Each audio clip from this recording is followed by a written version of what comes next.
For the last year, I have been growing and foraging 100% of my food. No grocery stores, no restaurants, not even a drink at a bar. Nature has been my garden, my pantry, and my pharmacy.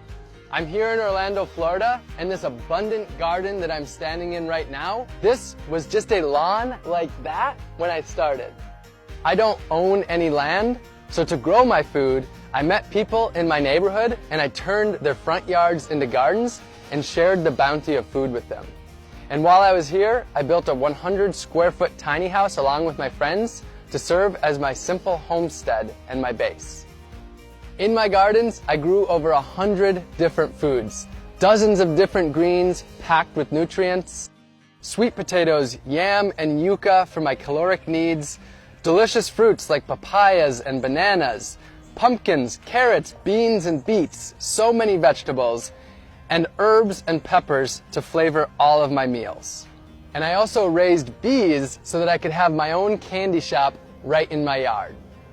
In addition to the huge bounty from my garden, I foraged over 200 different species from nature. I harvested my salt from the ocean simply by collecting it and boiling it down. I got my caffeine from the native Yaupon holly tree. Not only was I my own grocery store, I was also my own pharmacist. I grew fresh turmeric and ginger right in my gardens. I harvested wild elderberries to make elderberry syrup to prevent cold and flu. I harvested reishi mushrooms and different medicinal teas, and also grew moringa, also known as the vitamin tree. I cooked up dozens of different healthy meals, fermented veggies to make sauerkraut, and made delicious beverages like honey wine and ginger beer. I whipped up delicious desserts and ate the healthiest of my entire life. And I even grew my own toilet paper. This project wasn't just about growing and foraging all of my own food though. It was about empowering others to grow their own food, to take back power from Big Ag, and ultimately to take back their health and grow their communities. So during this time, I started a few community initiatives.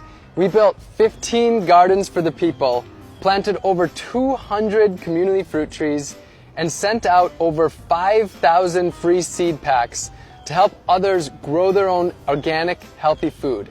And I taught dozens of free gardening classes in my gardens to the people in my community. I've been exploring food for close to a decade, and I believe that our globalized, industrialized food system is broken.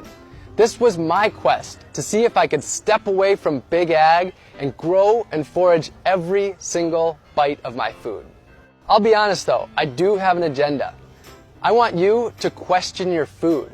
Where did it come from? How was it grown? How did it get to you? And what was the impact that it had on the earth, other species, and the humans that grow that food? And if you don't like the answers that you find, I want to empower you to change them. The good news though is that you don't have to grow and forage all of your food. The solutions are there in your community. You can grow a little bit of your own food, maybe an herb garden on your windowsill, or some pots of tomatoes and basil on your balcony, or a raised bed in your front yard. And if you don't have any space at all, you can join a community garden. You can source your food locally and purchase from local farmers and gardeners. The farmers market is a great place to start. You can buy whole foods and cook more, rather than packaged processed foods that leave trash behind. And you can work with your community to make healthy foods for people in need. Grow a garden for your elderly neighbor, or start a grassroots organization to harvest the fruit trees in your community to distribute it to others. And this doesn't need to be a lonely journey. For most of us, food is at the center of our lives, and we can do this together in our communities. My year is over, but my journey of food has just begun. A book is in the works, and 100% of my proceeds will be donated to organizations working on the food solutions. And I'll be here online sharing inspiration and education on how you can get involved in gaining food freedom.